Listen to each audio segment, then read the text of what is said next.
Click the bell icon to get latest videos from Ekeeda. Hello my dear students, आज हम देखने वाले हैं what are the responsibility of the businessman और business towards the government. देखो, government law rules and regulate को frame करती है और उसको इम्प्लीमेंट करती है, तो बिजनेसमैन को ध्यान रखना पड़ेगा कि उसके दायरे में रहे। बिजनेसमैन को ध्यान रखना पड़ेगा कि प्रॉपर टैक्सेस, जो टैक्स लॉज बनाए गवर्नमेंट ने, उसको अधेरेंस में रहे, उसको फॉलो करे ठीक से। नहीं फॉलो करोगे तो ऑब्वियसली बड़ी बड़ी पेनल्टीज भी आ सकती है। तो ये सारे पॉइंट हम देखेंगे कि क्या क्या सोशल रिस्पॉन्सिबिलिटी है of the businessman towards the government.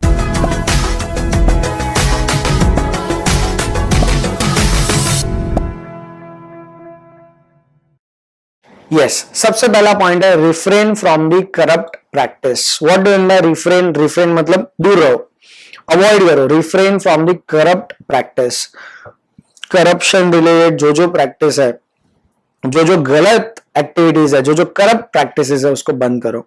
For example, customers को प्रोडक्ट का हार्मफुल जो साइड है वो नहीं बताना, समझ रहा है? ओवर प्राइसिंग करना, unnecessary illegal over stocking of the product करना, ये सारी चीजें। टैक्सेस ठीक से पे नहीं करना, सोशली अनडिजायरेबल प्रोडक्ट बनाना, लाइक ड्रग्स, मेडिसिन वाले ड्रग नहीं, वो जो ओवरडोज वाले लेते हैं वो वाले ड्रग्स, ये सब नहीं होना चाहिए ज्यादा। तो उसके लिए ख्याल रखना है। अगर ये आप ख्याल नहीं रखोगे, बिलीव मी, गवर्नमेंट जब भी आपको पकड़ा, हैवी पेनल्टीज, और हो सकता है जो बिजनेसमैन है उनको जेल में भी डाले। तो सब ना हो, उसके लिए आप पहले से ही प्रिकॉशन रखो। Business should take care of it कि they are not indulging in any irresponsible activities, any malpractices, any corrupt practices, इसमें ना इंडल्ज हो, उसका ध्यान रखना है businessman. Earning of foreign exchange.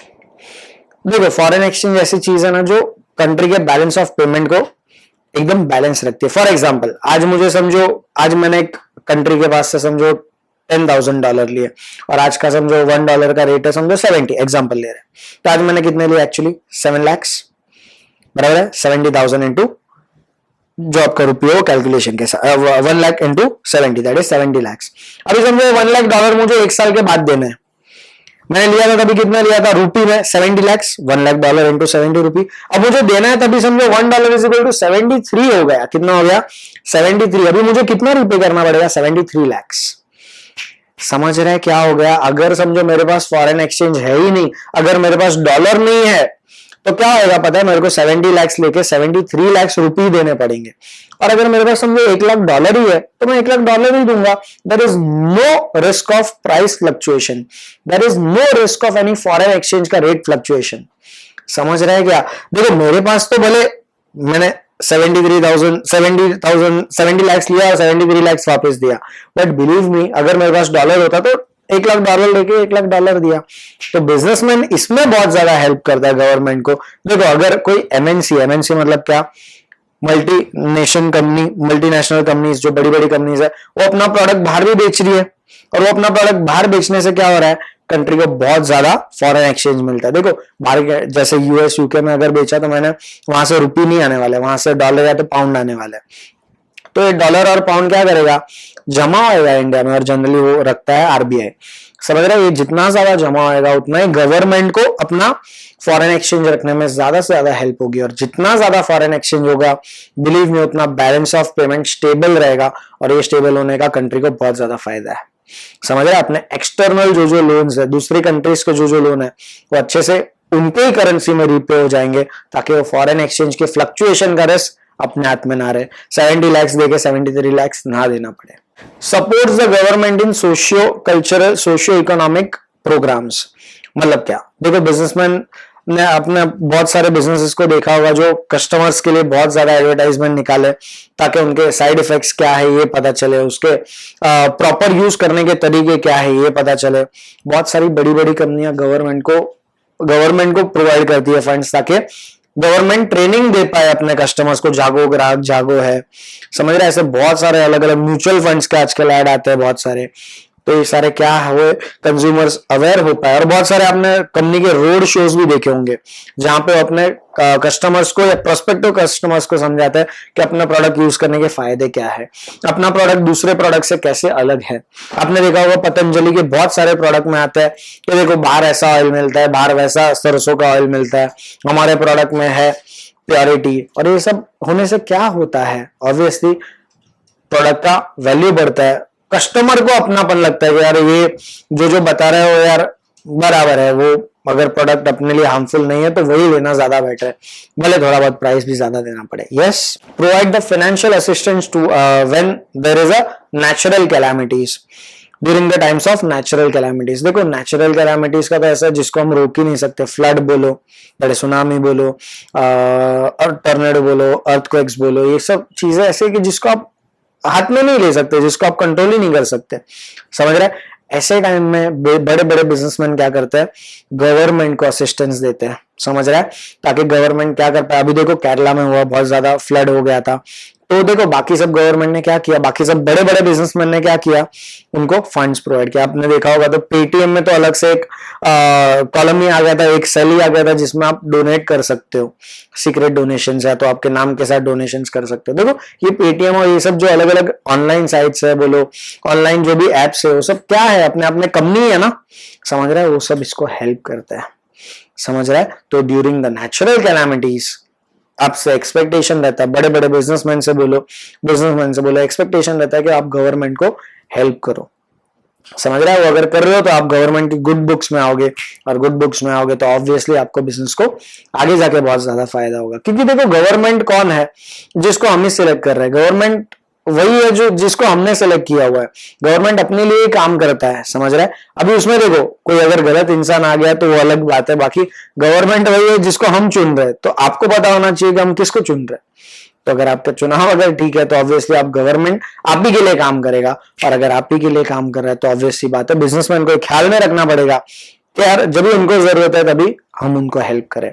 तो business provides financial assistance, socially responsible businesses provide financial assistance during the natural calamities. Government stability, समझ रहा है, गवर्नमेंट का स्टेबिलिटी जितना हो, गवर्नमेंट जितना स्टेबल हो उतना ज्यादा अच्छा है। एक ही गवर्नमेंट अगर रही ना टाइम टू टाइम, हर 5 साल में वही गवर्नमेंट आ रही है, believe me it is good for businessman. Why? क्योंकि उनका देखो बिजनेस का पॉलिसीज जो था, बिजनेस करने का बिजनेस करने के लिए जो लॉज रूल्स एंड रेगुलेशन बनाए थे वो सिमिलर रहेंगे। और अगर वो टाइम टू टाइम अगर गवर्नमेंट बदल गया तो देखो जनरली क्या होता है, गवर्नमेंट आने के बाद खुद का ही नया रूल्स एंड रेगुलेशन लेके आएंगे, तो बिजनेसमैन इसमें क्या हो जाएगा, हिल जाएगा थोड़ा। देखो कुछ जीएसटी आ गया, जीएसटी की वजह से देखो बहुत सारे रूल्स एंड रेगुलेशन चेंज करने पड़े, नया का नया एक्ट आ गया, obviously that is for betterment of country, but इसमें बिजनेसमैन का क्या होता है ना, वो थोड़ा हिल जाता है, समझ रहे हैं। उसको नए रूल्स एंड रेगुलेशन फॉलो करना है, उसको नया कोड ऑफ कंडक्ट फॉलो करना है, उसको नए बिल्स बनाना है, छोटी छोटी बात है, उसको नए नए फॉर्मेलिटीज में इंडल्ज होना है। तो ये सारी चीजों की वजह से क्या हो सकता है, थोड़ा बहुत डिस्करेज भी हो जाए। तो इसके लिए it is the responsibility of a businessman and every person कि गवर्नमेंट को स्टेबल रखा जाए, और stable government will always benefit the business. Yes, next point is observing rules and regulation. It is the moral responsibility भी नहीं, मैं तो इसको ड्यूटी बोलूंगा, duty of each and every business to observe the rules and regulations.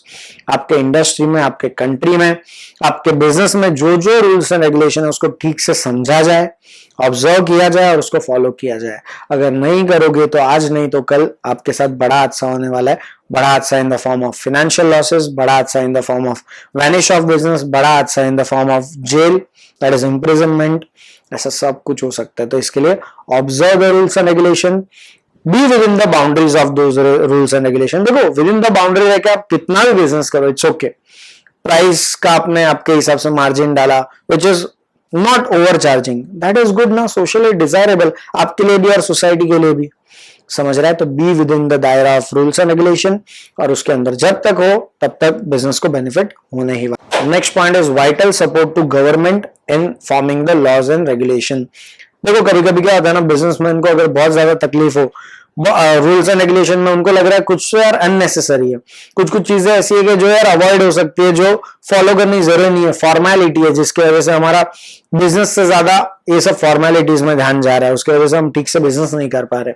वो complain लेके government के पास जा सकते हैं और गवर्नमेंट को असिस्ट कर सकते हैं। देखो आपने देखा होगा जो पॉलिसी फ्रेमवर्क वाले होते हैं ना, उनके जो ग्रुप में है वही ग्रुप में बड़े बड़े बिजनेसमैन, इंडस्ट्रियलिस्ट भी होते हैं, ताकि वो बोल पाए कि यार हमारे इंडस्ट्री में ये प्रॉब्लम्स आती है, तो यार उसके अगेंस्ट कुछ भी रूल्स एंड रेगुलेशन मत बनाओ, समझ रहे हैं? ये प्रॉब्लम है उसको रिजॉल्व करने का ट्राई करो rather than making it more formal. चीजें फॉर्मेलिटी से ज्यादा बिजनेस पे ध्यान दे पाए, वैसा कुछ पॉलिसीज लेके आओ। तो ये जब फ्रेम होता है तो it is very very very essential के बिजनेस लीडर्स को रखा जाए जब वो पॉलिसी फ्रेमवर्क हो रहा है, ताकि बिजनेस के जो जो प्रॉब्लम है वो समझे जाए और अकॉर्डिंगली बिजनेस के लिए लॉज एंड रेगुलेशंस बनाए जाए। Next last and very important point, timely payment of taxes.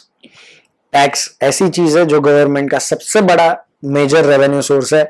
I can say the only revenue source, बहुत सारे हैं बट मेजर 90-95% बोलो तो टैक्सेस से ही आता है।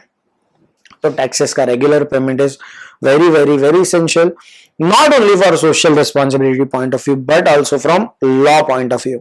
अगर इनकम टैक्स का पेमेंट भुगतान अगर टाइमली मैनर में नहीं कर रहे हो, बिलीव मी रेड वीड पढ़ने को आ गया, रेड अगर आ गया ना आपके बिजनेस में, बिलीव मी एक तो पहली बात नाम खराब होता है बहुत बड़े लेवल, क्योंकि रेड ऐसे ही नहीं होता कि यार यहाँ कहां से इंफॉर्मेशन मिला और सीधा घुस गए, नहीं, बहुत ही ज्यादा इन्वेस्टिगेशन होता है आपके बिजनेस पे। आपके बिजनेस में जो जो लोग जुड़े हुए उनके आसपास से इर्द गिर्द से बहुत सारे इंफॉर्मेशन कलेक्ट होता है, बहुत ही तगड़ा सबूत होना फिर ही रेड मारी जाती है। तो इसके लिए अगर रेड पड़ा, पहली बात तो आपके कंपनी का नाम खराब होना चालू होता है।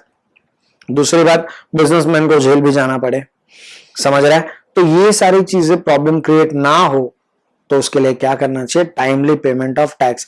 बचा बचा के जो भी टैक्स बचा लोगे, बिलीव मी आपको रात को नींद ठीक से नहीं आएगी अगर वो इलीगल वे में बताया। आपको हमेशा ही डर रहेगा यार कल रेड पड़ गया तो क्या बोलूंगा मैं, समझ रहा है? तो do not indulge in any mall practices with tax. Tax का टाइमली एंड टैक्स का प्रॉपरली भुगतान करिए। टैक्स प्लानिंग जो जो है, ऑब्वियसली टैक्स प्लानिंग को हमेशा दिमाग में रखिए, जहां जहां टैक्स बचा सकते हो बाय अबाइडिंग विथ लॉ, कोई वादा नहीं है। बट अगर लॉ के दायरे के बाहर जाके अगर टैक्स अवॉइडेंस कर रहे हो, टैक्स इरोजन कर रहे हो, बिलीव मी आपका वाट लगना तय है, आज नहीं तो कल।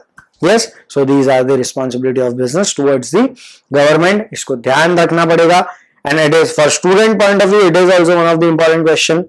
Kindly mark it as important question. Kindly download this video, is a very important question. Thanks for watching this video, my dear students. Please subscribe ekeeda channel and press on bell icon ताकि आप latest update miss ना करें. Thank you.